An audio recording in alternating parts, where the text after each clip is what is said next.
The gunships of the Tau Empire. Sleek and lethal, Tau gunships are a far cry from the lumbering battle tanks deployed by their foes.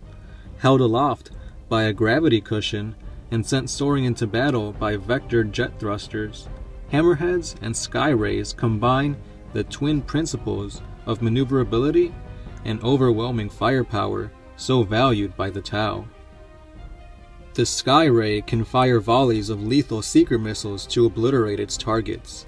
The railguns and ion cannons borne by Hammerheads are death to anything that falls beneath their hollow targeters.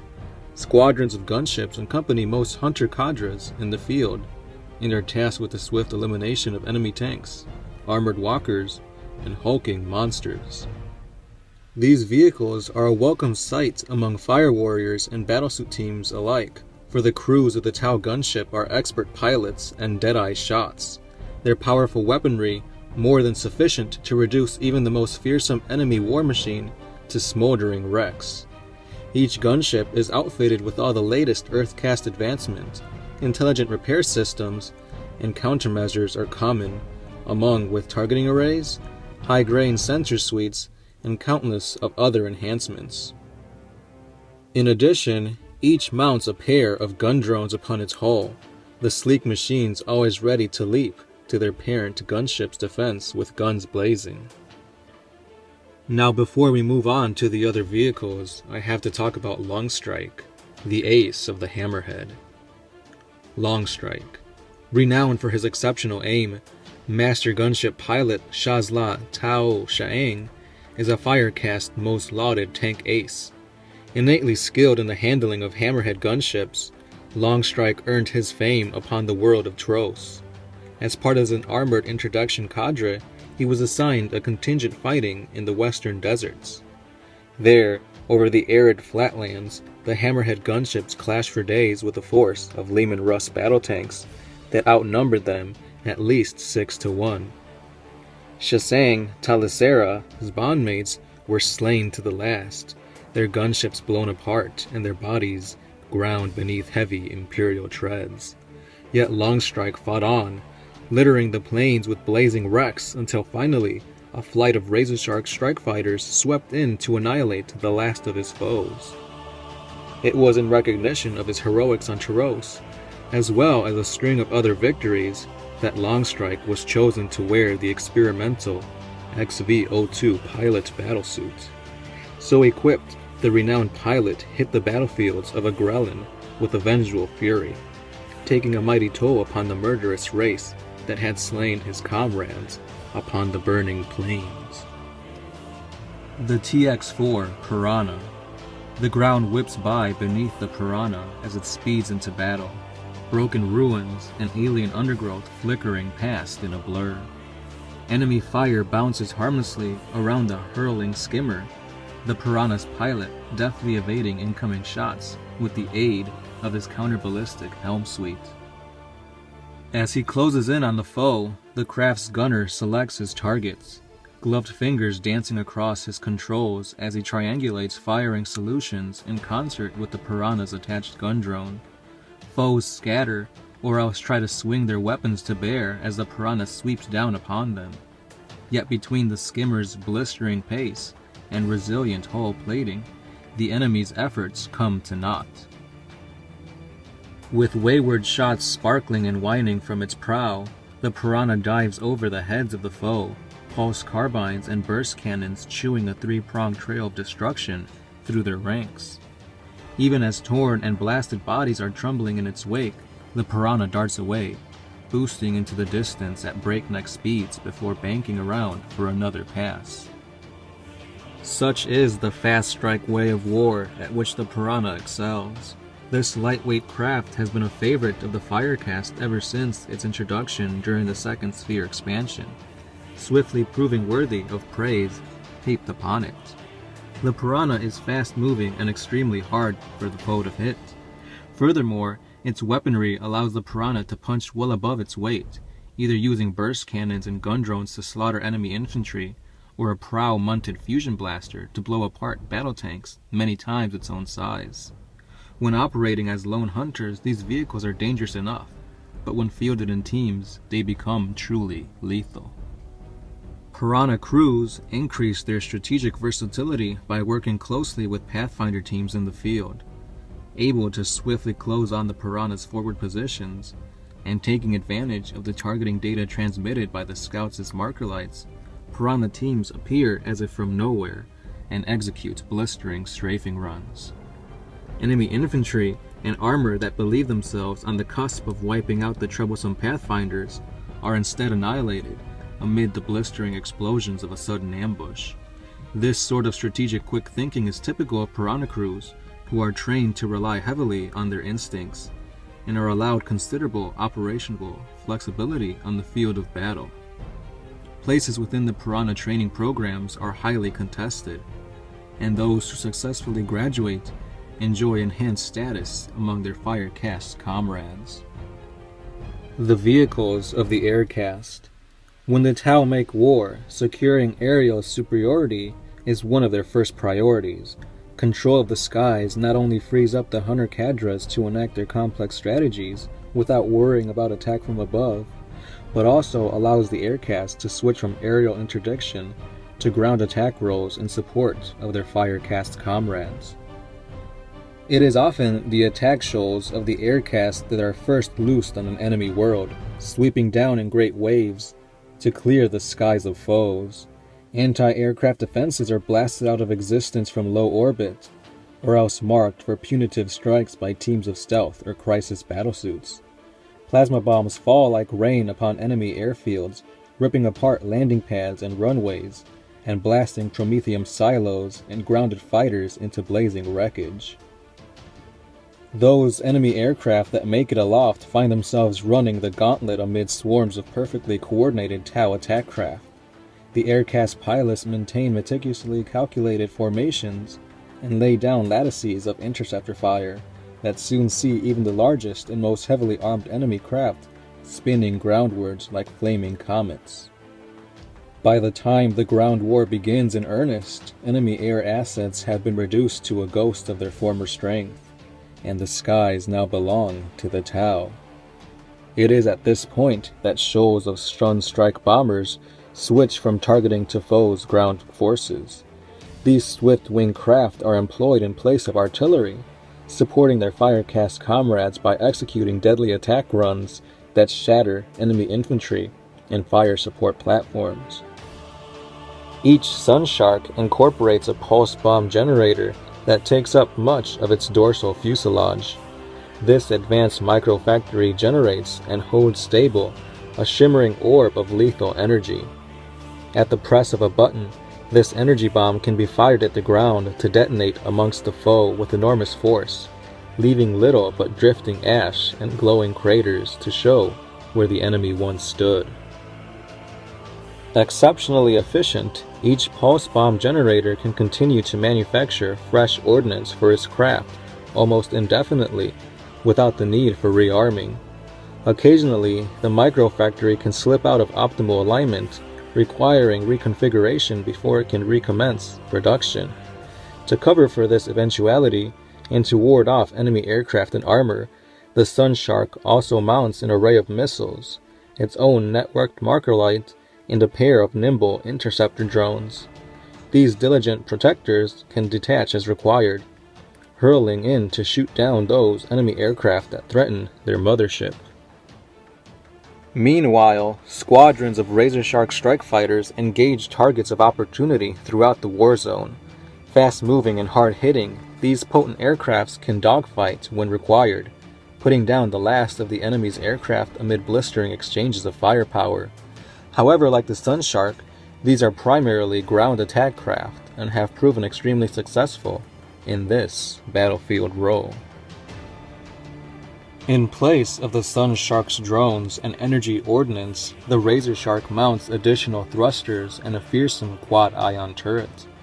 In addition to the Razor-Shark's twin Seeker missiles and burst cannon, this fearsome weapon makes the Razor-Shark the terror of enemy infantry and armor alike.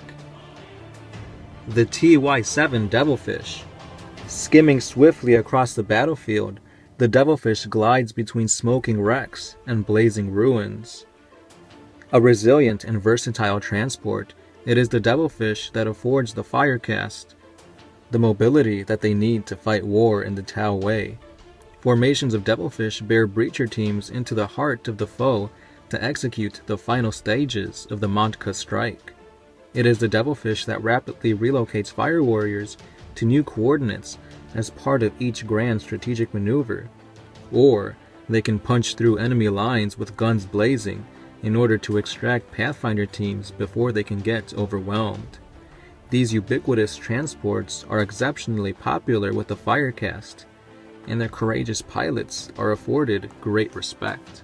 The Manta, also known as the Manta Missile Destroyer, is a super heavy vessel used by the Tau Empire for the transportation of whole hunter cadres. A rank of Corps Ui is sufficient enough to pilot it. On the borderline between an attack craft and a full starship, these small spacecraft are useful in varieties of roles. In space, they used to attack enemy starships and are a match to entire squadrons of Imperial starfighters. During planetary assaults, they function as dropships and heavy fire support for Tau ground forces. Alongside ballistic suits, these are the Tau's equivalent to an Imperial Titan or an Orc Gargant. The Barracuda. Barracudas are most commonly used by the Tau to intercept enemy fighter squadrons that are assaulting Tau ground forces. They attack enemy air transports and their fighter escorts on their way to the front, and escort Tau transports such as the Orcas and Mantas as they deploy their hunter cadres. Barracudas are also commonly tasked with carrying out ground attacks in direct support of hunter cadres and providing overall air support for Tau ground forces in combat. Barracudas often strafe and harass enemy troop movements and also disrupt enemy supply lines and bases, which was common during the Taros campaign. Barracudas are also capable of operating in the hard void of space, where they fulfill their attack craft role for the Tau Navy. Barracudas can be transported through interstellar space travel via larger, warp-capable carrier vessels such as the Custodian, the Protector, and the Emissary-class starship. The Barracuda is armed with a nose-mounted, pilot-aimed ion cannon. This is the aircraft's primary weapon for use in dogfights, backed up by two drone-controlled burst cannons in the wings, which can also be used as effective anti-infantry weaponry during long strafing runs. For ground attacks, the Barracuda is armed with wing-mounted missile pods built into the chassis, and it can also carry an additional armament up to 4 seeker missiles, which are not controlled by the pilot, but by marker light operators on the ground. Barracudas are also equipped with a targeting array as a standard for improved accuracy. Within different aircraft SEPs, there have been different operating systems. Some are equipped with black sun filters for night fighting, while others have disruption pods and decoy launchers for additional protection. The Tau Tetra. Tetras are lightweight, fast, anti-gravity scout speeders used by the Tau Empire. They excel in roles of reconnaissance and long-range infiltration. It is piloted by 2 Tau Pathfinders, and it is lightly armed and not designed for direct engagement. It is a support unit, and it is extremely effective, utilizing its high-intensity marker lights to guide Tau firepower to its enemies. The Tetra is armed with a twin-link pulse rifle, the high-intensity marker lights, a marker beacon, and a disruption pod. For merge survivability, it uses decoy launchers, sensor spines, and targeting arrays. The DX-6 Remora Drone Stealth Fighter. These stealth fighters are efficiently designed as a DX-6 Remora, which means it is a light, unmanned drone fighter recently developed by the Tau Empire's Earthcast. It is packed with advanced Tau technology. Remoras were first encountered by the forces of the Imperium of Man during the Tau's raid on the Imperial Penal mining colony of Taifa IV. The Remora is a stealth drone aircraft that commonly flies in support of Pathfinder and stealth suit teams on scouting and reconnaissance missions. Remoras are also used to disrupt and scatter enemy troops while singling out and destroying enemy targets of strategic value, such as command vehicles and enemy support vehicles with their seeker missiles. Remoras are also capable of operating effectively in support of air cadres in dogfighting with enemy aircraft. Remoras are capable of operating in either full flight or anti-gravity skimmer mode in combat, giving them great versatility in their deployment and tactical movements. However, while in full flight, the aircraft relies on aerodynamic principles to make it aloft at a speed of over half of its cruising speed of 18,000 kilometers per hour. They are usually armed with the twin-linked, long-barreled burst cannons as their primary gun, allowing them to target infantry from long ranges effectively. They also carry 2 seeker missiles, which can be fired upon targets designated by marker lights. The Remora's sleek design is very effective to keep them out of danger. This design also allows them to hide itself from enemy sensors and also become all but invisible once their field is activated.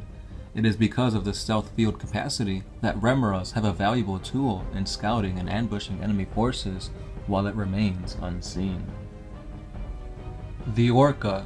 The Tau Navy's Orca dropship is a dedicated armored orbital transfer shuttle for ferrying Tau troops, equipment, and supplies from Tau starships in orbit to a planet's surface.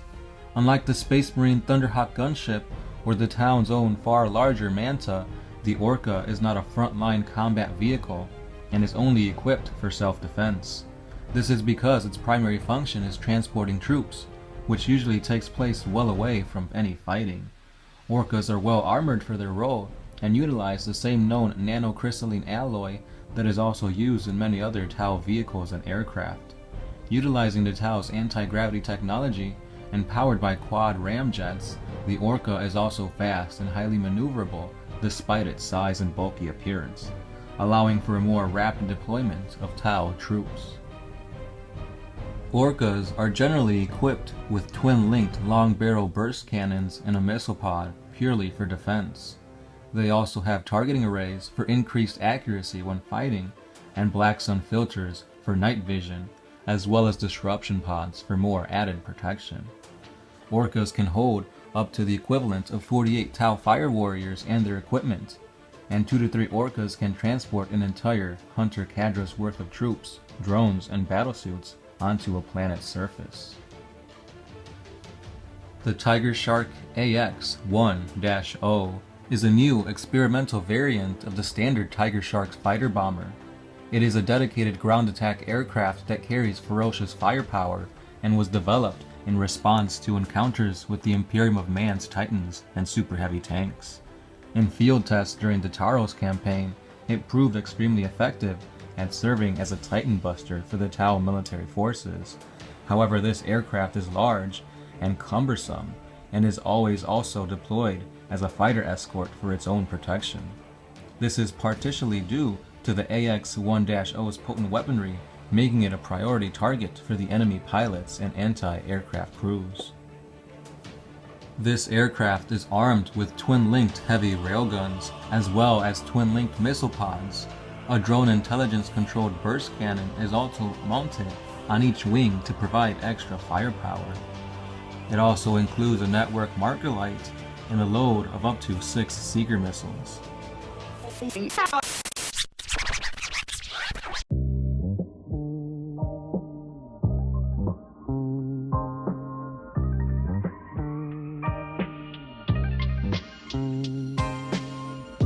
Oh, if you could put my